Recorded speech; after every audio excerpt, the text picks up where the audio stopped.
Di dalam sejarah bangsa-bangsa dunia dikenal adanya masa penjelajahan samudra. Aktivitas penjelajahan samudra ini dalam rangka untuk menemukan dunia baru. Aktivitas penemuan dunia baru ini tidak terlepas dari motivasi dan keinginan untuk bertahan hidup, memenuhi kepuasan dan kejayaan dalam kehidupan di dunia. Bahkan bukan sekedar motivasi, tapi juga muncul nafsu untuk menguasai dunia baru yang mereka temukan demi memperoleh keuntungan ekonomi dan kejayaan politik. Bertahun-tahun lamanya Laut Tengah menjadi pusat perdagangan antara pedagang Barat dan Timur. Satu di antara pusat perdagangan itu di Laut Tengah adalah Konstantinopel. Banyak jenis komoditas di pasar Konstantinopel, misalnya batu mulia, emas, dan perak, gading, sutra, dan juga yang paling penting rempah-rempah. Nah, setelah jatuhnya Konstantinopel ke tangan Turki Utsmani, maka akses bangsa Eropa yang non-Muslim itu tertutup. Sehingga harga rempah-rempah di pasar Eropa melambung sangat tinggi. Oleh karena itu, mereka berusaha mencari dan menemukan daerah-daerah penghasil rempah-rempah ke timur. Mulailah periode petualangan, penjelajahan, dan penemuan dunia baru. Portugis dan Spanyol dapat dikatakan sebagai pelopor petualangan, pelayaran, dan penjelajahan samudra untuk menemukan dunia baru di timur. Portugis juga menjadi pembuka jalan menemukan Kepulauan Nusantara sebagai daerah penghasil rempah-rempah. Kemudian menyusul Spanyol, Belanda, dan Inggris.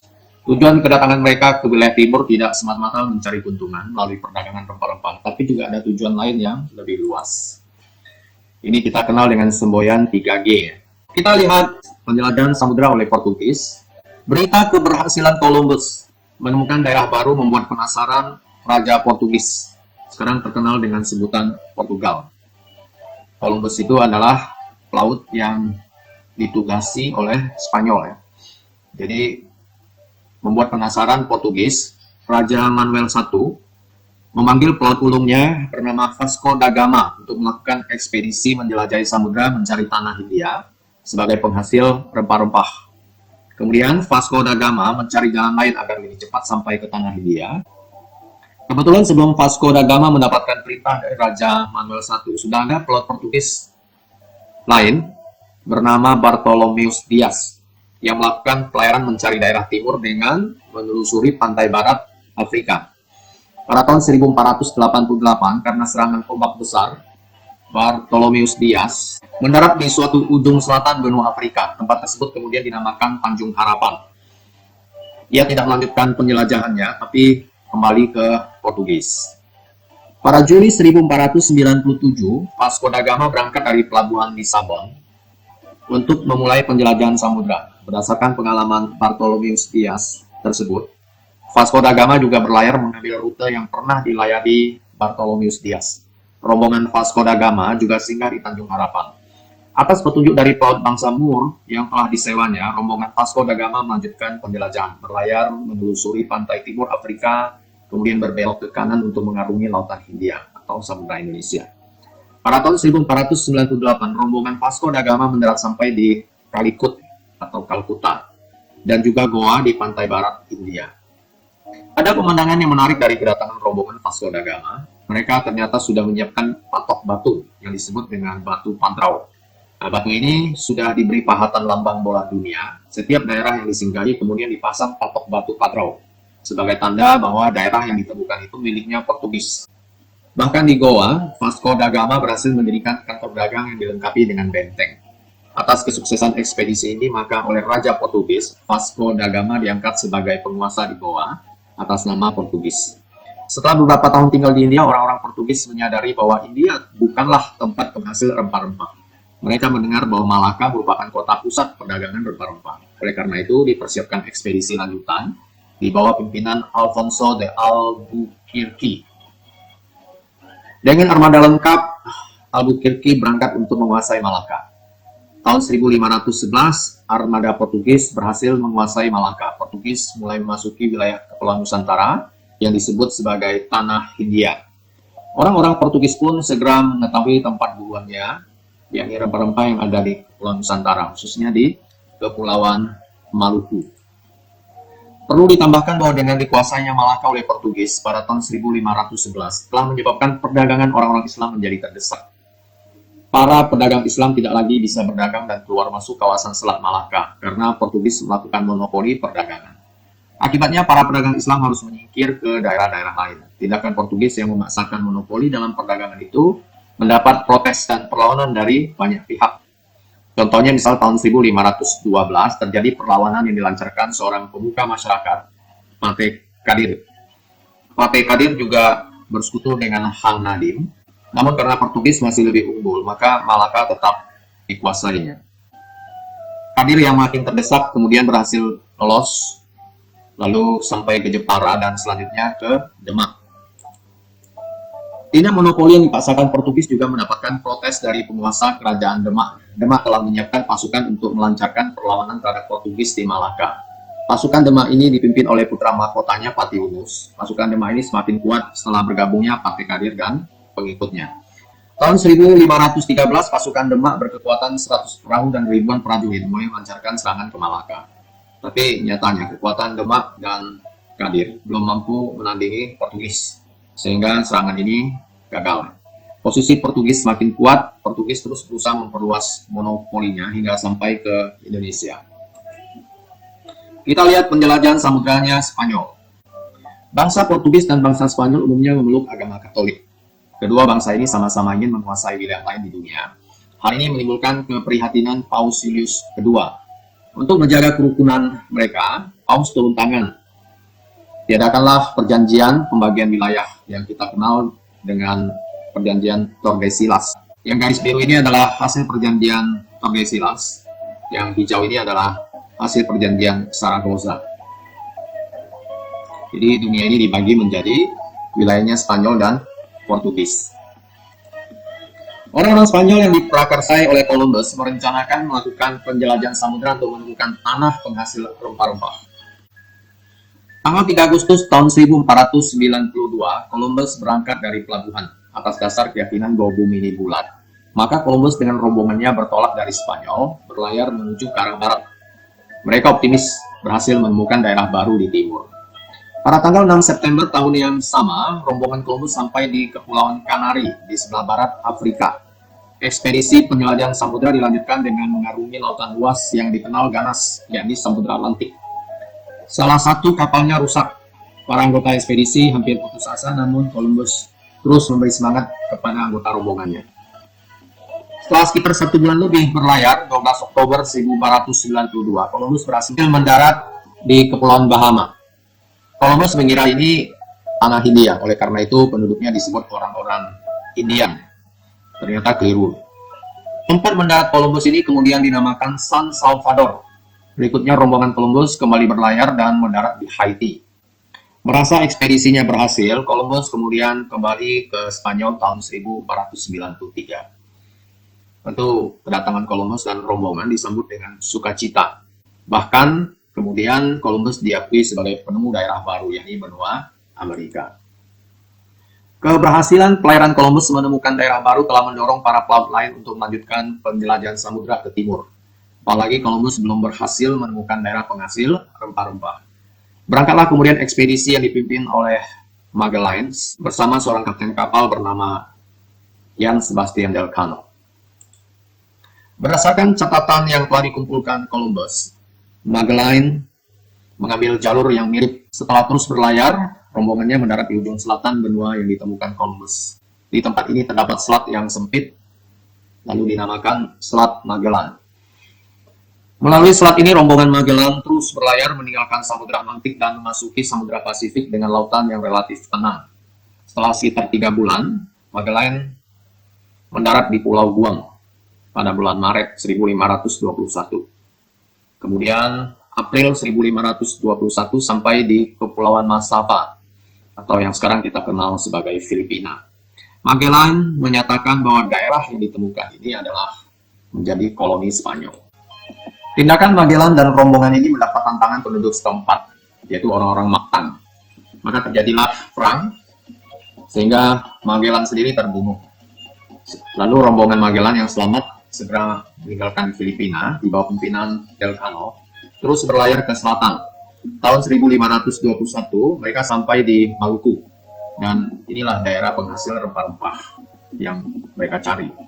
Tanpa berpikir panjang, Elcano kemudian mengisi kapalnya dengan rempah-rempah dan kembali ke Spanyol.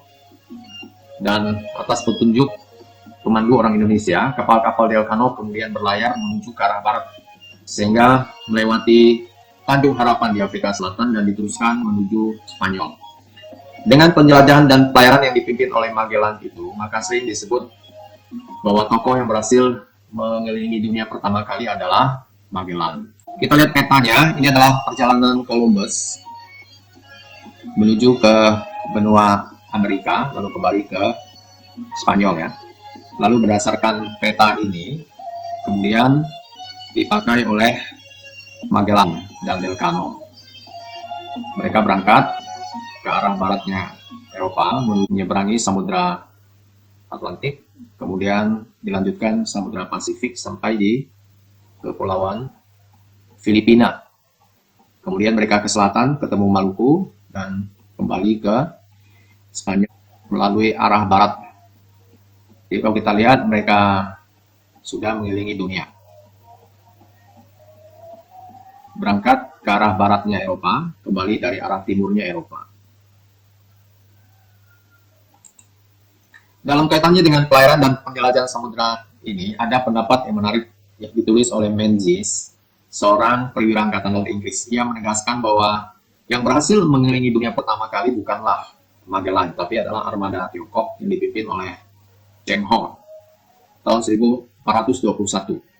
Cheng Ho adalah seorang kasim kepercayaan Kaisar Tiongkok pada dinasti Ming yang bernama Zhongle. Dijelaskan oleh Menzies bahwa Cheng Ho bersama armadanya telah berlayar mengelilingi dunia dengan berpedoman pada peta-peta kuno yang dibuat oleh para kartografer Tiongkok dan juga beberapa peta yang dibuat seperti oleh Frater Mauro dan juga oleh Piri Reis. Kita lanjutkan dengan penjelajahan samudra oleh Belanda.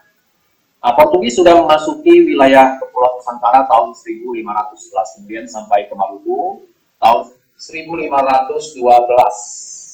Begitu juga Spanyol memasuki Maluku pada tahun 1521. Tetapi Belanda datang ke wilayah Nusantara baru pada tahun 1596. Mengapa Belanda sangat terlambat datang ke Indonesia dibandingkan dengan Portugis dan Spanyol? Ini perlu diketahui bahwa pada abad ke-15, Belanda masih menjadi vazalnya Spanyol, daerah jajahannya Spanyol. Berbagai gerakan terus dilakukan Belanda untuk melepaskan diri dari Spanyol yang kemudian dikenal sebagai revolusi 80 tahun. Semacam perang kemerdekaan Belanda terhadap Spanyol. Revolusi ini dimulai pada tahun 1566. Di tengah-tengah revolusi, kegiatan perdagangan orang Belanda di Eropa, terutama di pusat perdagangan di Lisabon, terus berkembang dan masih berjalan normal. Belanda juga tidak menemui kesulitan untuk mendapatkan rempah-rempah di Lisabon. Lisabon ini adalah ibu kotanya Portugis. Tapi pada saat Portugis berada di bawah kekuasaan Spanyol, maka Belanda dilarang lagi berdagang di Lisabon. Karena Belanda ini orang Kristen Protestan. Spanyol ini Katolik, jadi orang Kristen dilarang berdagang di Lisabon.